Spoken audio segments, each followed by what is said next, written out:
The story of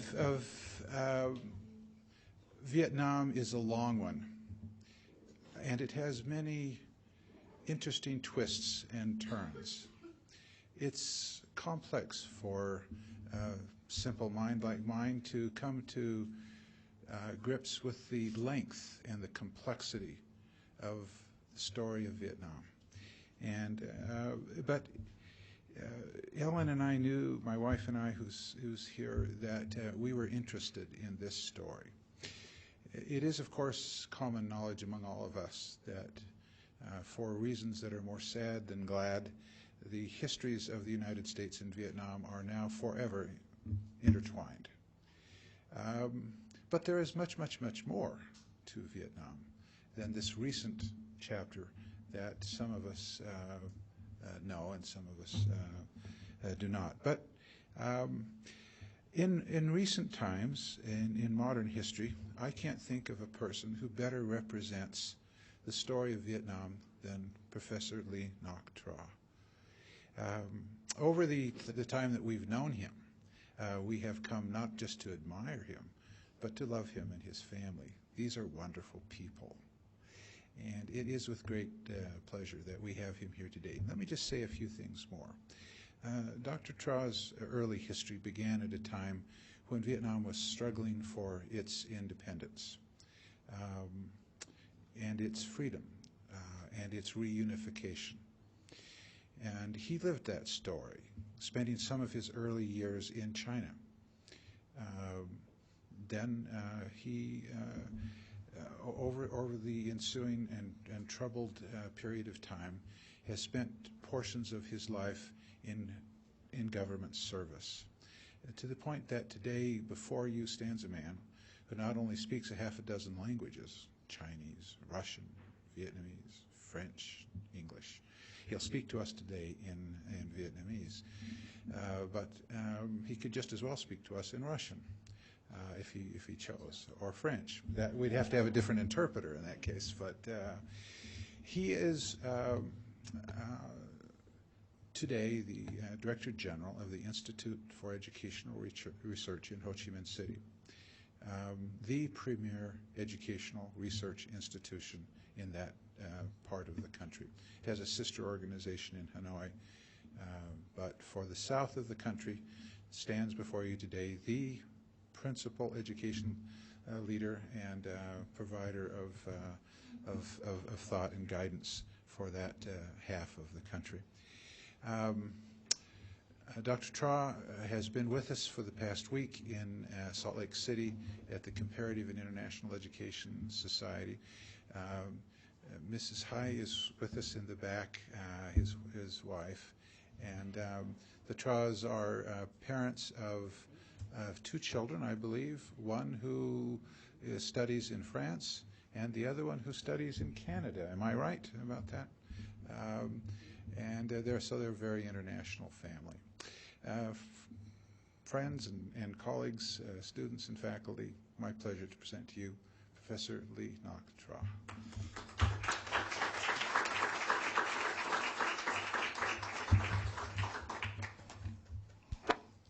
Distinguished guests, ladies and gentlemen, I have an honor to be here in the David Kennedy Center of the Brigham Young University. First one, I would like to express the thanks to Dr.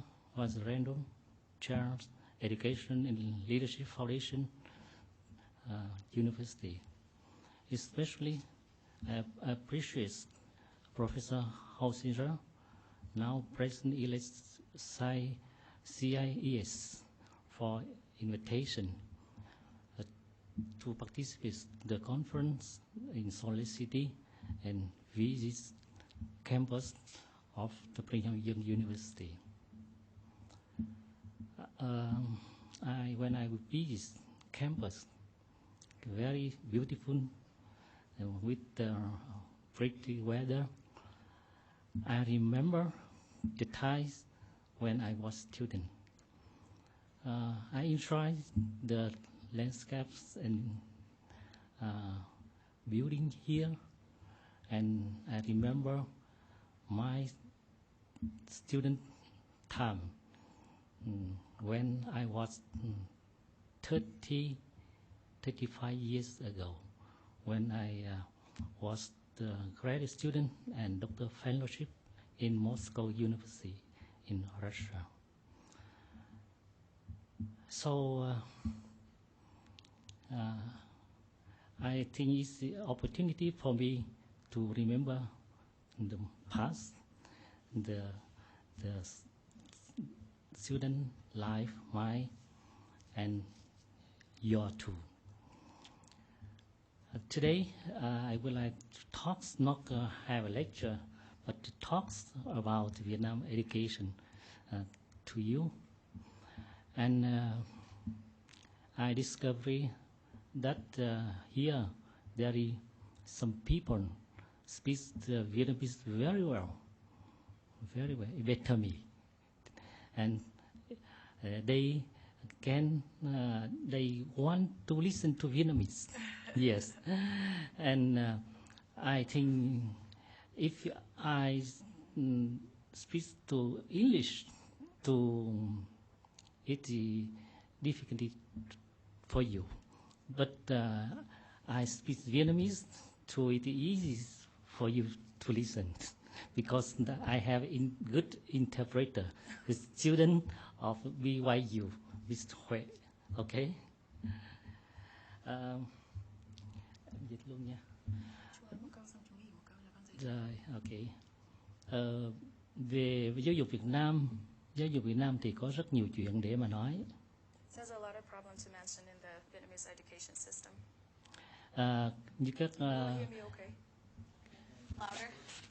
I think it's working. Okay. Corey is fixing it. Okay, perfect. Thank you.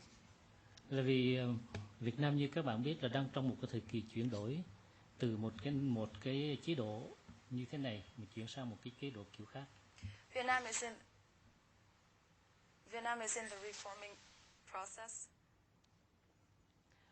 Từ một cái hệ thống mà không thừa nhận kinh tế thị trường cho đến thừa nhận kinh tế thị trường, một cái nước mà không thừa nhận sở hữu cá nhân mà chỉ có sở hữu tập thể thôi, cho đến cái thừa nhận cái sở hữu cá nhân, thì đó là một sự thay đổi cực kỳ lớn. There's a big change because previously Vietnam didn't accept the open economy, and it's changed into now that people are willing to accept more the open market, and that's a big change. Yes. Cho nên là từ cái sự thay đổi của xã hội đó thì nó sẽ dẫn đến thay đổi về giáo dục.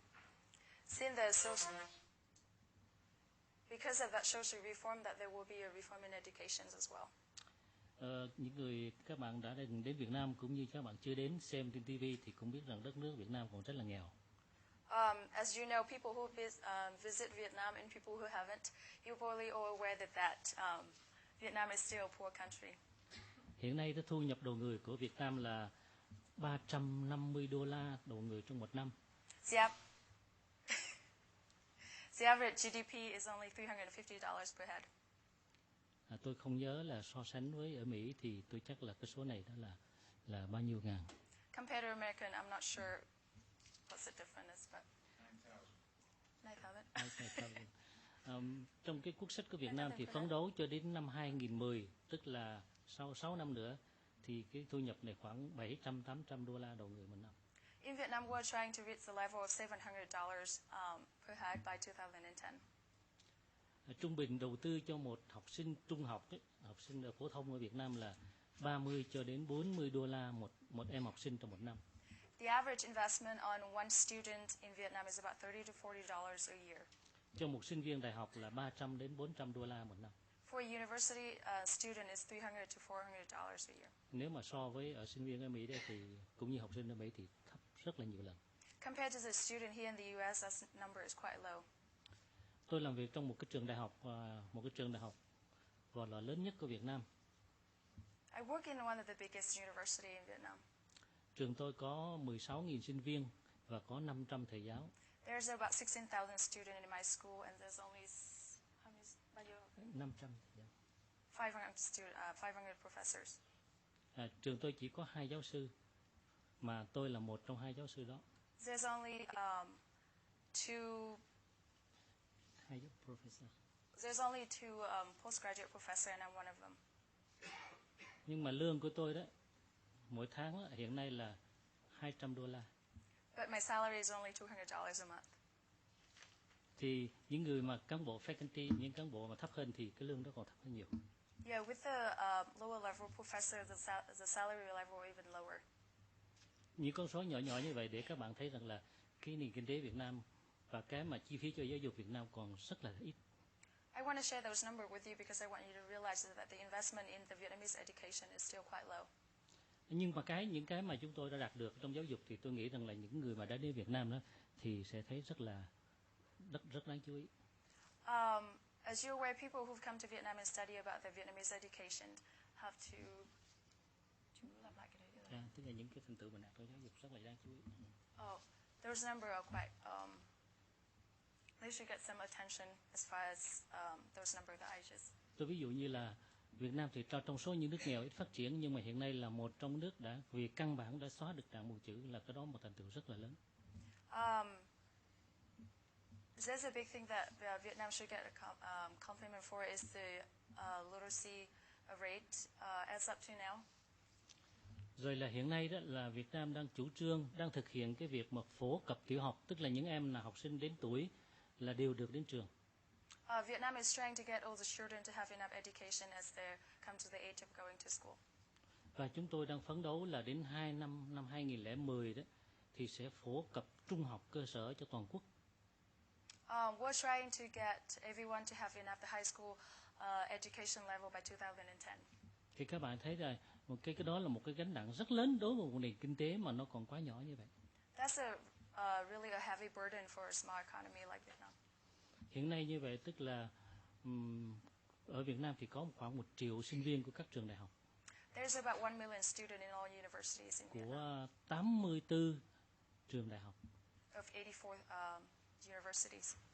Thì những cái con số mà tôi kể sơ như vậy đó để các bạn thấy rằng là cái giáo dục Việt Nam nó có được thành tựu rất là lớn. I want to give you those numbers because I want you to know that there's a progress in the education development in Vietnam. Trong một cái điều kiện kinh tế hết sức là hẹp nhỏ. In a very, very narrow economic condition. Thế nhưng mà như là trưa nay đó tôi có nghe ông giáo sư tiến sĩ Palmer ở Chile có nói chuyện đó, thì cũng có những vấn đề mà giáo dục Việt Nam đang phải giải quyết. As I heard earlier from the earlier lecture from a representative from Chile, there's still a lot of problems to be solved. Cái vấn đề thứ nhất là cái vấn đề đầu tư cho giáo dục. The first problem is how the investment in the education system. Nếu mà chúng ta đảm bảo rằng là tất cả học sinh đến tuổi mà được đến trường và không phải đóng học phí ở cái cấp 1 phổ học thì cái số liệu tiền nhà nước phải bỏ ra rất là nhiều. The government will have to spend a huge budget if we allow all the students as age come to school and let them go to school for free. Và nếu mà học sinh tăng lên nhiều thì cái số lượng giáo viên nó cũng sẽ rất là nhiều. Và cái số lượng lương mà trả cho giáo viên nó chiếm đến 2/3 cái ngân sách mà trả cho những người làm công tác hành chính. If the number of students increase, therefore the number of teachers also have to increase, and the salary that paid to the teacher gather up to 2/3 of total budget. Cho nên Việt Nam hiện nay đứng ở một cái mâu thuẫn rất là khó giải quyết. Tức là một mặt là muốn tăng lương cho giáo viên, muốn tăng lương lên. Nhưng mà nếu tăng lương lên như vậy đó thì lại cái nền kinh tế nó không thể gánh được. So that create a conflict because if we spend too much money paying for the teachers, the economy chúng ta không tăng trưởng được đúng không? Nó không gánh được cái số tiền quá lớn như vậy. Oh, this could be a heavy burden on the economy. Cái đó là một cái khó khăn rất lớn về đầu tư ngân sách. Cho nên là hiện nay Việt Nam đang có một cái thay đổi, mà cái thay đổi này đối với nước Mỹ thì không có gì quan trọng, nhưng đối với các nước trong hệ thống xã hội chủ nghĩa trước đây thì rất là quan trọng. There's a big reform right now as far as education go. Compared to America, that's probably not a big deal, but to all the socialist countries, there's a big deal. Tức là cho mở các trường tư thục, cho mở các trường tư. Meaning they privatize all the school. Như vậy là mở các trường tư cho từ mẫu giáo, cấp 1, cấp 2 và cho đến đại học. So I mean they'll have a private school from kindergarten, high school up to university level. Thì các bạn biết rằng trước đây là Việt Nam không có trường tư, chỉ có trường công thôi, và nhà nước là trả lương toàn bộ cho tất cả những người như vậy. Previously, there wasn't any public school in Vietnam, so only, I'm sorry, there wasn't any private school in Vietnam, so it's only public school and the government pays for the teacher's salary. Và học sinh là phải không đóng học phí. And the student don't have to pay tuitions. Thế thì một nước nghèo như vậy mà phải trả lương cho tất cả các trường công, không có trường tư mà lại không đóng học phí thì các bạn tưởng tượng là lấy tiền ở đâu ra? What do you think of a very poor country and students don't have to pay tuition, but the government have to pay for the teacher's salary? Yeah. Đó là một cái mà hiện nay chúng tôi đang đặt ra, tức là cái vấn đề mà có cái trường, cái đó là cái rất mới ở Việt Nam, và riêng đại học đó hiện nay cho đến hôm nay, cho đến khi tôi đi thì ở Việt Nam chưa có một đại học tư nào, mặc dù nhà nước đã cho quyết định thành lập. Even though the government allowed people to set up private school, yet by the time I left, there isn't any private school at all. Bởi vì nhà nước có yêu cầu rằng là trước khi muốn thành lập một cái đại học tư thì cái người nào bỏ ra tiền đó phải có khoảng 15 tỷ đồng Việt Nam, và có để mà có cơ sở thì nhà nước mới cho lập một đại học tư. Because the government said that if the person who want to set up a private school, it required about 15 billion dong Vietnams, which is about, I'm not sure how many US is that? 13 million US? 1 million. Is that 1 million? Sorry, 1 million, yeah. $1 million. Cho nên hiện nay vẫn chưa có trường đại học tư. Nhưng mà tôi hy vọng rằng trong thời gian sắp tới đây sẽ có những đại học tư. But I hope that's the reason why there isn't any private school, but I really hope that in the near future there will be some. Và các trường đại học dân lập mà ở các tiểu học hay là trung học cũng đã bắt đầu hoạt động rồi. And there's some private school as far as the high school level are in progress of development. Nhưng mà từ khi có cái này đó thì nó lại đặt ra vấn đề mà hiện nay xã hội đang thảo luận, thậm chí ở Quốc hội cũng phải thảo luận. Tức là bây giờ khi mà cho thành lập các trường học tư như vậy thì thu học phí, phải thu học phí, thì lúc bây giờ sẽ thu học phí như thế nào mà để cho học sinh nhà nghèo có thể đi học được? Yes, it created a controversial problem because they can't really figure out how to make student pay tuition because the student from poor family can't really afford it. Đấy, đó là một vấn đề rất là khó, bởi vì nếu học sinh đóng không đủ học phí thì cái nhà trường tư đã không hoạt động được. Mà nếu đóng đủ học phí đó thì chỉ có người có tiền mới có người giàu mới đi học được. Because if student go to school and don't pay tuition, the school can't really I guess the school can't really operate. But yet if the student have to pay tuition, the poor student can't really afford to go to school. Đó là một trong những khó khăn mà hiện nay là chúng tôi nhà nước phải giải quyết và đang tìm cách thảo luận để mà giải quyết. That is one of the biggest problem that we're trying to solve right now. Và cũng có một cái số người mà hiện nay đang đặt ra một vấn đề nữa, tức là nếu mà mở trường đại học hay là mở trường như vậy đó thì có phải là mình làm thương mại hóa cái ngành giáo dục không? Cái ngành giáo dục có thể là một nơi để kinh doanh không?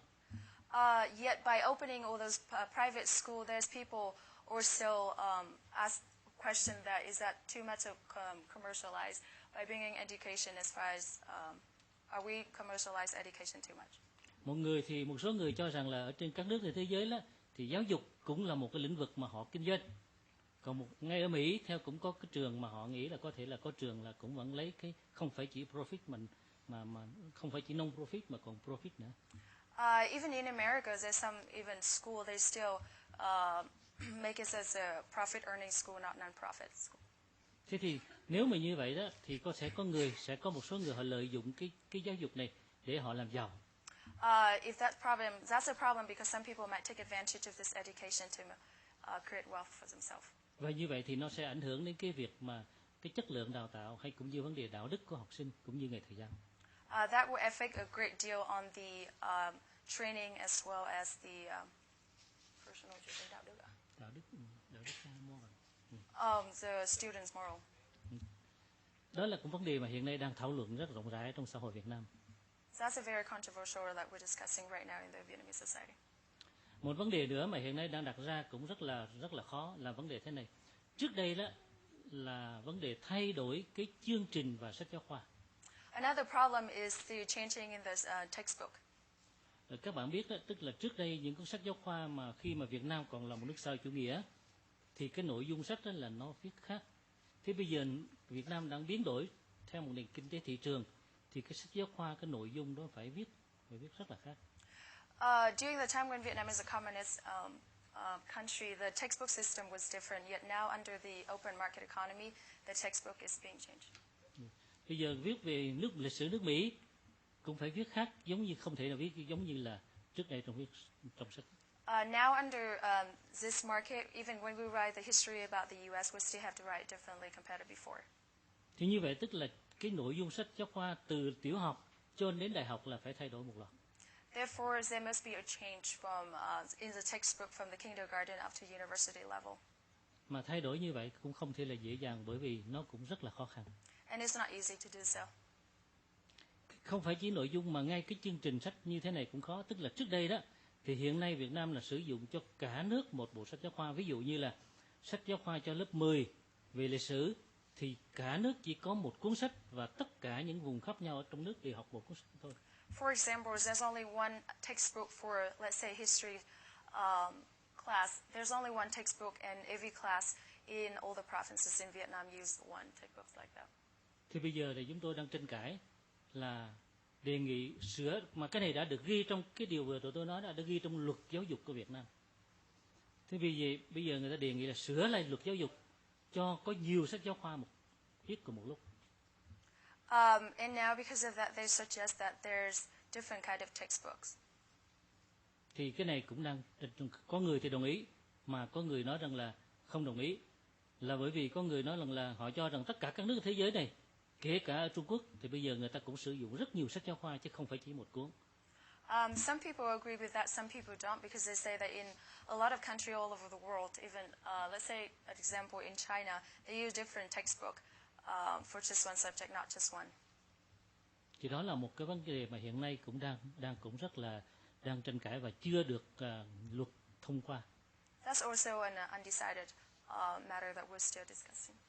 Một vấn đề nữa mà chúng tôi cũng đang đặt ra trong giáo dục Việt Nam là vấn đề phương pháp giảng dạy. Another problem is the method of teaching. Cái phương pháp là hiện nay như các bạn biết đó, là ở phổ thông, ở đại học cũng như phổ thông là cùng một cái phương pháp, người ta gọi là thầy giáo đọc, học sinh nghe và chép. There's a method right now is the teacher read and the student just listen and take notes. Bây giờ người ta muốn rằng là thay đổi cái phương pháp đó, là bây giờ không làm như thế, mà phải tập cho người học sinh nó có một cái suy nghĩ độc lập và sáng tạo. Now they want to change that. They want students to have an independent and creative mind when they learn.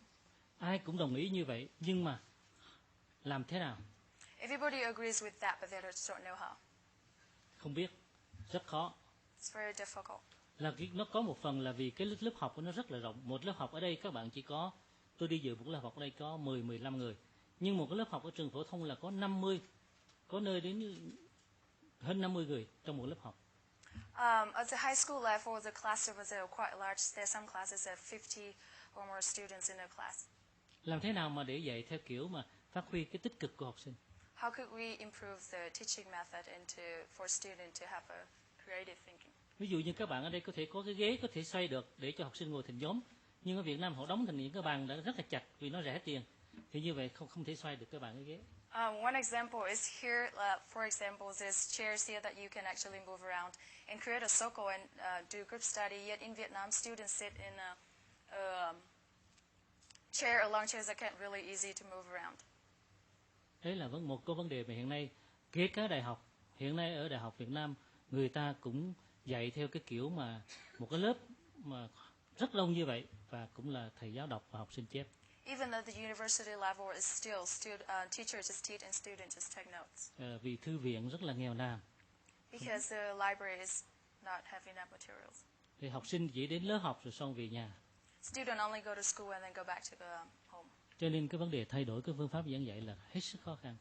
Therefore, to change the method of teaching is very, very difficult. Tất cả những người làm nghiên cứu giáo dục như chúng tôi đều muốn đặt ra những vấn đề như vậy để thảo luận và đánh động, nhưng mà ai cũng đồng ý, nhưng mà rất ít người làm. All the educational researchers like myself, we all really agree with the idea of changing the method of teaching. Yet, there's only few people know how. Một vấn đề nữa mà vấn đề giáo dục Việt Nam đã thảo luận và rất quan tâm, tức là vấn đề chất lượng khoa học và học tập. Chất lượng. Another problem is the quality of the education.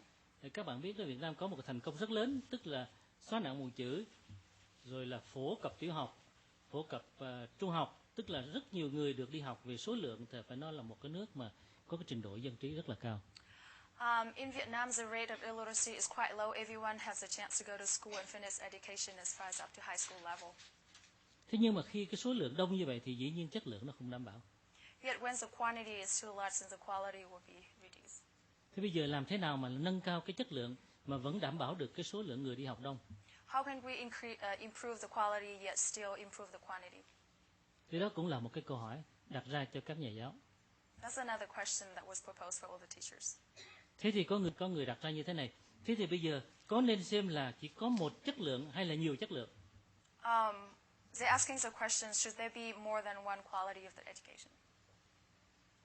Chẳng hạn ví dụ như là những người ở thành phố thì có một yêu cầu khác, mà một người ở trường thôn quê yêu cầu khác, như thế có được không? Is it okay for people in the city to have different requirements than people in the rural areas? Hiện nay đang tồn tại hai cái ý kiến. There is now two opinions. Ý kiến thứ nhất là cho rằng là không có một cái chuẩn chung về chất lượng cho tất cả sinh viên của các vùng khác nhau. The first opinion is there is not one standardized quality for all the students from different areas. Ở thành phố thì có điều kiện học tập khác thì có thể yêu cầu một chất lượng khác. Ở cái vùng rural, nông thôn xa lánh thì có thể có một yêu cầu chất lượng. In the cities, there's more opportunity to learn, therefore should be different requirements compared to the rural areas. Thế nhưng mà một ý khác thì nói rằng là Việt Nam phải có một cái chất lượng chung. Sinh viên đã là người tốt nghiệp của một trường trung học thì ở cái vùng núi, ở trên vùng xa, vùng dân tộc thiểu số đó cũng giống như ở thành phố. Yet another opinion is there should be a standardized quality. Students who graduate in the mountainous areas should have the same quality as a student in the cities. Tôi không biết là những người ở đây, các nhà giáo dục ở đây, các bạn ủng hộ ý kiến nào? I'm not sure what you think. Đó là một vấn đề nữa mà cũng rất là khó khăn. That's another very difficult problem. Một vấn đề cuối cùng mà là hiện nay chúng tôi đang tiến hành một cái điều mà cải cách đại học, cải cách giáo dục đại học. The last one is right now we're trying to have an educational reform. Các bạn biết rằng hiện nay đó ở Đại học Việt Nam là có rất nhiều điều cũ mà nó không giống, nó không hòa nhập được với các nước. Currently, there's a lot of old problems in the educational system in Vietnam that can't really mix with other countries in the world. Tôi nói ví dụ như là hiện nay là tôi ở trong cái hội đồng phong giáo sư của Việt Nam. Currently, I'm in the professional committee of Vietnam. Hàng năm chúng tôi xét những giáo sư nào của các trường, ở tất cả các trường đại học đưa lên, những người nào đủ tiêu chuẩn thì chúng tôi cấp cho họ một cái chứng nhận là giáo sư. Every year we evaluate all the professors that were brought up from different schools and to see which professor is qualified, and we give them a certificate.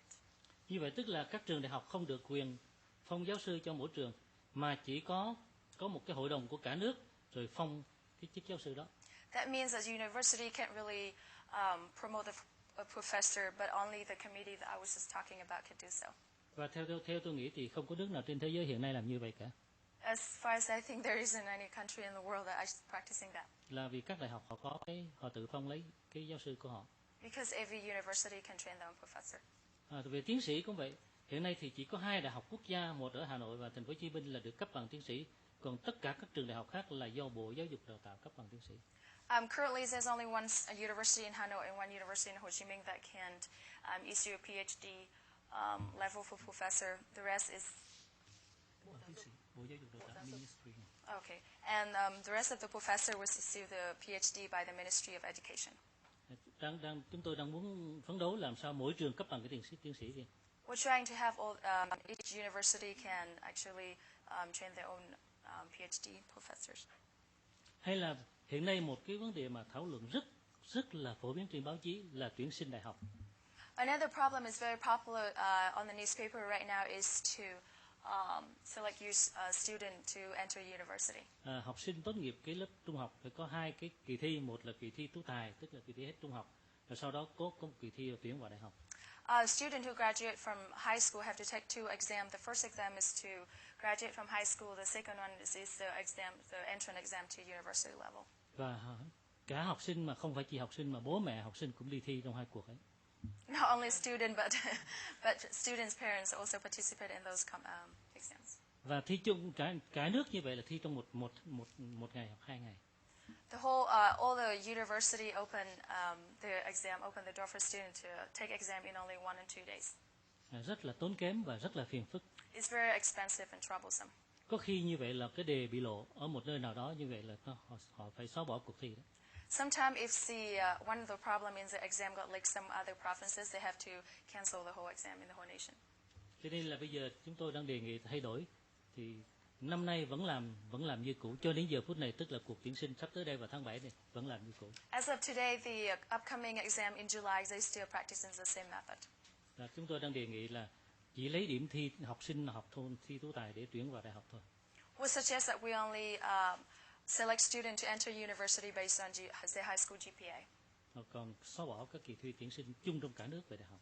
And we're just gonna withdraw the overall exam, the entrance exam to university. Hay là cuối cùng là ví dụ như trước khi tôi đi thì tôi có chủ trì một cái cuộc hội thảo gọi là hội thảo xây dựng hội đồng trường, tức là Board of Trustees, hội đồng trường. The board of school. Before when I came here, I attended a conference. It's called Board of to build the board of schools. Các bạn biết là ở Việt Nam thì các trường đại học chỉ có một hiệu trưởng, rồi vài ba hiệu phó là hết. As you know, some school in Vietnam there's only all the school in Vietnam there's only one president and several vice president, and that's it. Không có một hội đồng quản trị giống như các đại học các nước. There isn't a management team or anything. Trước đây đó thì các đại học đều không có tiền. Các đại học đều không có tiền, cho nên vấn đề quản lý tài chính là nó rất dễ, vì tiền thì do nhà nước trên budget rớt xuống. Before, there isn't a budget at the university level. That's why it's really easy to manage the budget because the government just gives the school the budget. Bây giờ thì các trường đại học nó có rất nhiều tiền là bị thu học phí của học sinh. But now university have a lot more money because they get it from the tuition that students pay. Nếu chỉ có một ông hiệu phó mà phụ trách vấn đề tài chính của nhà trường mà quyết định thì cái số tiền nó rất lớn, không ai chịu trách nhiệm được. If there's only one vice president that takes charge of managing the finance, then it's really hard. Vì vậy đó, có rất nhiều vấn đề mà phải yêu cầu các trường đại học phải xây dựng một cái hội đồng đại học, rồi trong cái hội đồng đó cử ra một hiệu trưởng giống như các trường học ở Mỹ hiện nay đang làm. That's why we need a committee that there must be a selected person to manage different parts. Thế nhưng mà hiện nay, ngày 30 tháng 7 năm 2003 thì Thủ tướng Chính phủ đã ký cái quyết định về điều lệ đại học của Việt Nam, trong đó có ghi cái điều này. As of the 30th of July 2003, the Prime Minister already signed cái điều lệ đại học, điều lệ trường đại học. Oh, okay. Sorry. The Prime Minister already released that certificate that what I was talking about is already in practice. Nhưng mà cho đến nay thì chưa có trường nào làm cả. But yet there isn't any school that is trying to practice là vì những người hiệu trưởng đó không thích có một hội đồng nào đứng trên mình cả. Because the president of the university don't want anyone above them. Cho nên là không ai muốn thực hiện cái chủ trương đó của nhà nước cả. Therefore, nobody really wants to practice it. Thì về vấn đề đại học Việt Nam cũng như về giáo dục Việt Nam có rất nhiều đó đang diễn ra. Nhưng mà tôi có thể nói một điều là rất là mừng như thế này. Nó đang diễn ra theo cái quy luật là hội nhập vào cái giáo dục của thế giới.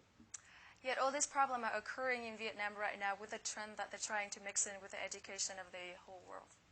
Cái đó là cái chúng tôi mừng nhất. Vì lâu nay là Việt Nam đi theo một con đường gì nó hơi khác lạ đối với các nước. That makes us very happy because previous to this, Vietnam always try to take a different path. Bây giờ chúng tôi hòa nhập chung vào. Cho nên ví dụ như tôi sang Mỹ đây, tôi gặp tất cả các bạn sinh viên đây, tôi cảm thấy nó giống như là một cái rất là gì thân thuộc. Yet now we're trying to blend in with the education of the entire world. That's why when I came here, I feel very, very glad. Và tôi nghĩ rằng là trong tương lai đó, những sinh viên Việt Nam cũng sẽ có cái nếp học tập sinh hoạt và có một cái đại học Việt Nam nó cũng giống như đại học Mỹ. And that's why I hope that in the near future, students in Vietnam also have the opportunity and also the student life just like here. Cho nên tôi có thể kết luận để nói rằng là có rất nhiều cái tín hiệu đáng mừng đối với nền giáo dục Việt Nam. And I want to conclude that there's a lot of good signs towards the educational system in Vietnam. Mặc dù là hiện nay nó còn rất nhiều vấn đề còn đang khó khăn phải giải quyết. Even though there's still a lot of controversial issues that need to be solved. Yes, now I finish my presentation and your question, okay?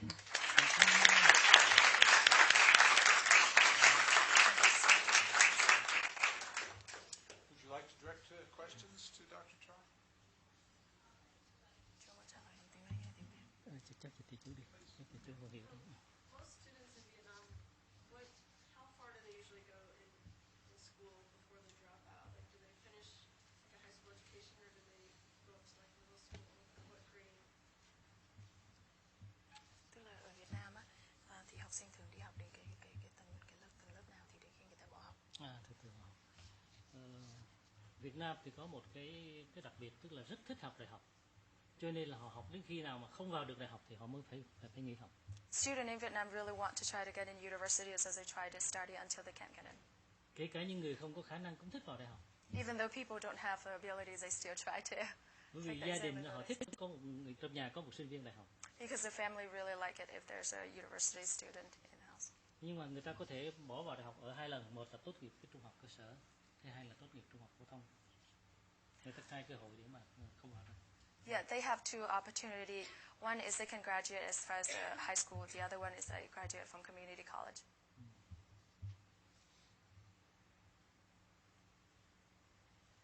Okay. Autonomy to the university staff in Vietnam in terms of, or are they very strictly regulated by the government, or are they autonomous? Tức là những cái hệ thống trường ở Việt Nam nó có được thoải mái không, hay là nó phụ thuộc vào nhà nước nhiều quá? Hiện nay các trường đại học tư đó thì cũng chỉ có được tư về phương diện là tài chính thôi, chứ còn tất cả về chương trình, về nội dung chương trình và những cái khác thì nó vẫn phụ thuộc vào nhà nước rất nhiều.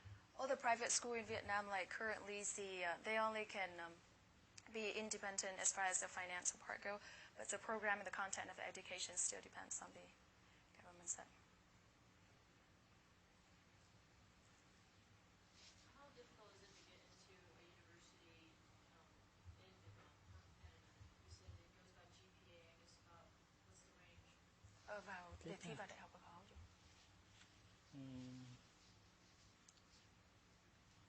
Nhưng là có năm thì người ta cho khó, có năm thì người ta cho là dễ. It depends on the year. Some years they think the entrance exam is hard. Sometimes they think the entering exam is easy. So that depends on the entrance exam. Nhưng mà nói chung đó thì tùy vì có quan điểm, có người họ cho rằng là vào đại học thì nó phải khó hơn thi tú tài. Cho nên ví dụ như là cái năm vừa rồi đó thì thi vào đại học thì rất là nhiều. Some people think that it is true to be harder when students enter the university other than just graduate from high school. So the last year, the amount of students who fail the entrance exam are quite high. Chỉ như năm vừa rồi chỉ có khoảng 20% thí sinh là thi được vào đại học. So for the past years, only 20% of students have passed that entrance exam to university. You have a question? Go ahead. You with the glass. Yeah. Mm-hmm.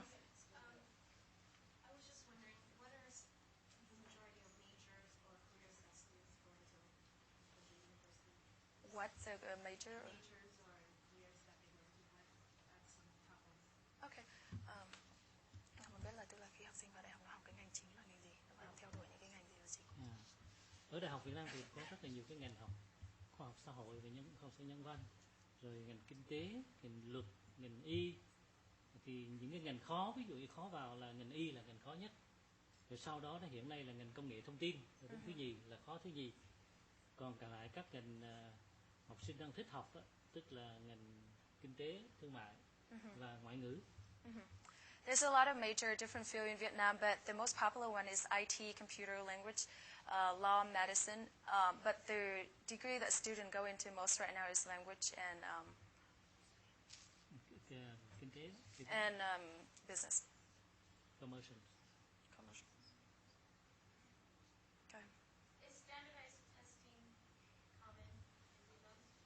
Tôi có một loại bài như thế, tức là có một loại exam như thế, có phải là phổ biến ở Việt Nam không? Một bài exam như thế nào? Có nghĩa là chỉ có một bài kiểm tra cho toàn tất cả các học sinh á, như thế có phổ biến ở Việt Nam không? Hỏi lại cô xem cái bài kiểm tra như nào, tức là thi tuyển toàn quốc cái chứ? What do you mean? What do you mean? Like, when you graduate from high school here and from college, with SAT, the GRE tests that are the same around the nation, and they're pretty consistent from year to year. And so you talked about that some years the test is harder, some Ok, bài muốn hỏi tức là như ban nãy chú đã nói cái năm cái thi vào đại học ấy. Nhiều năm thì cái bài nó dễ hơn, nhiều năm bài nó khó hơn ấy. Như thế có nghĩa là mỗi năm người ta sẽ làm một bài khác nhau hay như thế nào? Tại sao nó lại không tiêu chuẩn cả hàng năm trong một bài? Cái đề thi tuyển sinh của đại học thì mỗi năm người ta làm khác nhau, không giống nhau, và họ lập một cái hội đồng để làm cái đề thi đó. Họ lập một cái hội đồng để chuyển cái đề thi đó, và mỗi năm thì nó khác nhau. Khác nhau không phải là mỗi năm nó khó hơn hay là nó dễ hơn, người ta không đặt ra vấn đề khó hay dễ hơn, nhưng mà mỗi năm người ta sợ là học sinh nó thể có bắt chước cái đề ra ngoài nó học rồi đó, thì bây giờ họ phải làm khác đi. Yeah, every year there's a different university entrance exam. The reason they do that is because they don't want to emphasize anywhere. They're trying to make it a lot harder or a lot easier, but they just don't want students to study, follow the pattern of the previous exam so that they can pass it a lot easier. Trước đây có một lần người ta làm như thế này, người ta ra một cái bộ đề thi gồm có ví dụ như ngành vật lý, tôi nói về vật lý thì có 200 câu về vật lý, thế thì 200 cái đề về vật lý họ in sẵn họ bán đây. Thế thì học thuộc 200 thì người ta sẽ ra một trong 200 các câu đó. There's here, let's take physics as an example. They sell a set of book where they publish 200 questions, and student can just buy that book and memorize those 200 questions. Therefore, they will pass the exam. Nhưng mà sau này vừa năm vừa rồi thì họ bỏ cái đó, họ nói làm như vậy là học sinh sẽ học thuộc lòng. But they don't do that anymore. I work in the International Missions Office here at BYU, and I'm seeing a trend where there's a lot of students now, instead of finishing their high school, their last year of high school in Vietnam, they're coming over here to the United States and finding themselves in a situation where the schools here will not graduate you based on just 1 year of having been at that school. Is that a trend now that they're seeing opportunities abroad as being a better way to lead them to universities? Cái đấy có phải xu hướng, tức là học sinh cũng như cháu đây này học xong lớp 11 ấy, xong sang đây học lớp 12, nhưng mà trong nhiều trường hợp thì cái trường bên này lại không cho tốt nghiệp ấy. Nhưng mà cái đấy có phải là xu hướng bây giờ học sinh nó làm vì có cơ hội để học ở bên này không? Không, bây giờ thì họ có bên Việt Nam thì họ một số gia đình mà có tiền của đó, điều kiện đó, thì họ thích cho con học sang đây học từ cấp 2 vì vấn đề ngôn ngữ, về kinh nghiệm để học chung với học sinh mà ở cấp 2 hay cấp 3 đó thì ngôn tiếng nó tốt hơn. Nếu chỉ học vào đại học không thì có thể là cái trình độ lên rất nó Yeah, that's a lot. Have a lot to do with just a lot of wealthy families. They want to send their children over here to start at the high school level so that their kids can start learning the language a lot faster instead of just going straight to university level.